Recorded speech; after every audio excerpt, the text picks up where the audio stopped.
에스라, 느헤미야서입니다. 현대 성경에는 보통 이 둘이 나뉘어 있지만 그렇게 된 것은 먼 후대에 일어난 일입니다. 원래는 한 저자가 쓴 한 권의 책이었죠. 이야기는 바벨론이 예루살렘과 성전을 파괴하고 많은 백성을 포로로 끌고 간 지 약 50년 후 일부 유대인들이 예루살렘에 돌아와 성읍과 그들의 삶을 재건하던 때를 배경으로 합니다. 구체적으로 이 책은 재건에 힘쓴 3명의 지도자에 주목하는데요. 바로 스룹바벨, 에스라, 그리고 느헤미야입니다. 책의 구성 또한 각 지도자의 노력에 초점을 맞추고 있죠. 스룹바벨은 큰 무리의 백성을 이끌고 예루살렘에 돌아와 성전을 재건하고 그로부터 70년 후 에스라는 예루살렘에 와서 토라를 가르치고 공동체를 재건하며 다음으로 느헤미야는 예루살렘의 성벽 재건을 지휘합니다. 3명의 이야기는 매우 비슷한 구조로 되어 있는데요. 먼저 하나님께 감동을 받은 페르시아 왕이 이들을 예루살렘에 보내고 자원과 도움을 제공합니다. 이들의 노력은 방해에 부딪히지만 결국 극복해냅니다. 그러나 세 이야기 모두 이상하게도 실망스러운 결말로 끝이 납니다. 그럼 처음부터 자세히 살펴보죠. 이야기는 페르시아 고레스 왕의 칙령으로 시작합니다. 하나님께 감동을 받은 그는 포로들이 예루살렘에 돌아가 성전을 재건하게 허락하는데요. 저자는 이것이 언젠가 포로들이 예루살렘으로 돌아간다는 선지자 예레미야의 예언이 성취된 거라고 말하죠. 이 성취는 포로 귀환 이후에도 다른 많은 선지자의 예언이 성취될 거라는 소망을 안겨줍니다. 다윗의 혈통에서 나실 미래의 메시아 왕에 대한 소망, 하나님이 그의 백성 가운데 거하실 성전 재건에 대한 소망, 하나님의 나라가 임해 열방이 복을 받을 소망, 바로 아브라함에게 약속하신 것처럼 말이죠. 그럼 이 모든 소망을 염두에 두고 스룹바벨의 이야기를 읽어봅시다. 그는 바벨론의 씨라는 뜻의 이름처럼 바벨론 포로기에 태어난 세대를 대표하는 인물로서 큰 무리의 이스라엘 백성을 이끌고 예루살렘으로 돌아옵니다. 그들은 정착 후 우선 제단을 만들어 제사를 드리고 이후 성전을 재건하는데요. 성전의 기초를 놓는 예식과 최종 봉헌식이 핵심적인 장면이죠. 과거의 성막과 성전 봉헌식을 떠올려보면 이번에도 역시 하나님의 임재가 불과 구름처럼 내려와 백성 가운데 거하셔야 했지만 그런 일은 일어나지 않습니다. 그래서 새 성전을 보며 기뻐하는 사람들도 있지만 솔로몬의 성전을 경험한 장로들은 크게 통곡합니다. 그들의 영광스러운 과거나 소망하던 미래와 너무 달랐기 때문이죠. 그리고 여기서 처음으로 방해 세력이 등장하는데 매우 이상합니다. 이스라엘의 후손 중 바벨론의 포로로 끌려가지 않은 자들은 예루살렘에서 계속 살고 있었는데 그들이 성전 재건을 돕겠다고 나아옵니다. 그런데 스룹바벨은 이를 거부하면서 너희는 이 성전과 아무 상관이 없다고 말하죠. 당연히 갈등이 일어났고 스룹바벨이 이를 극복하긴 하지만 정말 이상합니다. 선지자들은 분명 하나님의 나라가 임할 때 이스라엘의 모든 지파가 하나 되어 열방과 함께 하나님을 예배할 거라는 환상을 보았기 때문이죠. 정말 실망스러운 모습이 아닐 수 없습니다. 다음은 70년 후 에스라의 이야기입니다. 그는 바벨론 포로 시절 이스라엘의 지도자로서 토라에 능통한 학자였는데요. 페르시아 아닥사스다 왕에게 임명되어 한 무리의 백성을 이끌고 예루살렘으로 돌아오죠. 에스라는 이스라엘의 영적 재각성과 사회적 재건을 간절히 소망했지만 우리는 또다시 실망스러운 모습을 보게 됩니다.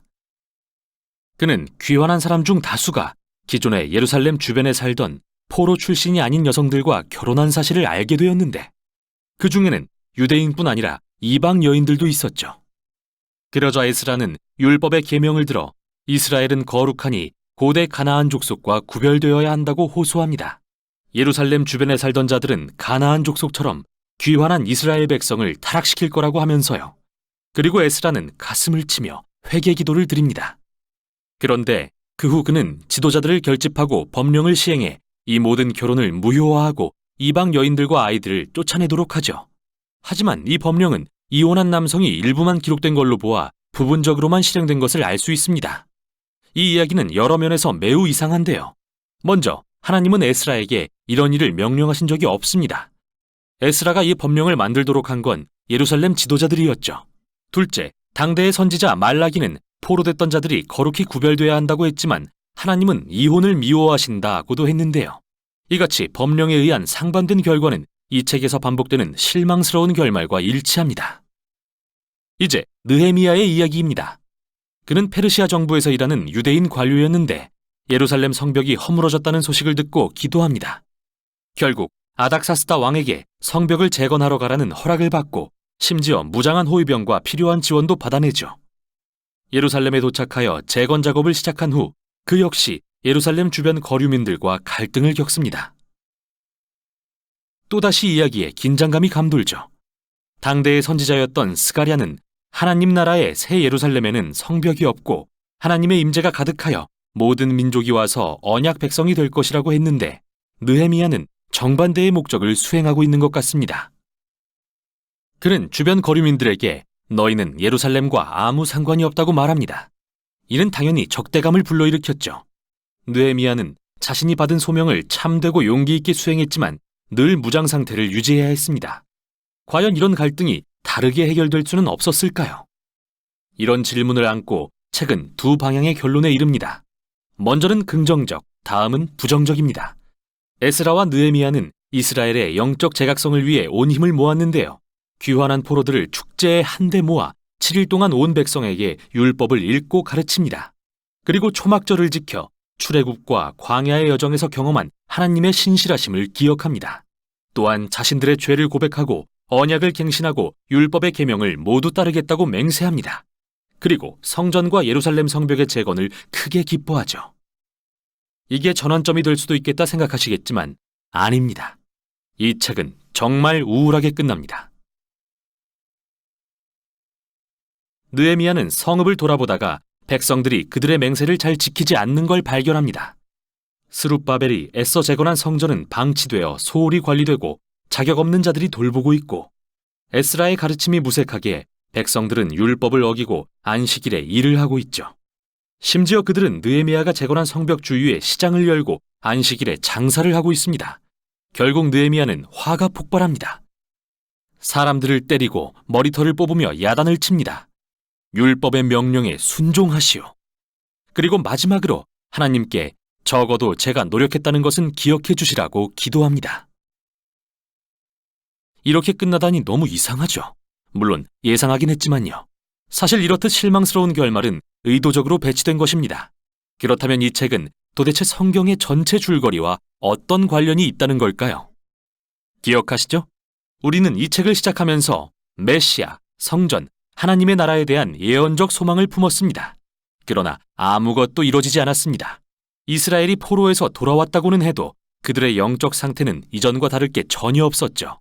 에스라와 느헤미야는 최선을 다했지만 정치-사회적 개혁은 핵심적인 인간 마음의 문제를 다루지는 못한 겁니다. 이 책의 요지는 예레미야와 에스겔 선지자가 강조하는 것과 같습니다. 하나님의 백성에게 필요한 것은 마음을 온전히 새롭게 하는 것입니다. 그분을 사랑하고 그분께 순종하기 위해서 말이죠. 이 책이 실망스럽게 끝나는 건 사실이지만 그래서 지혜서와 예언서를 계속 읽고 싶어집니다. 하나님이 위대한 언약을 성취하기 위해 무엇을 하시는지 찾기 위해서 말이죠. 여기까지 에스라와 느헤미야였습니다.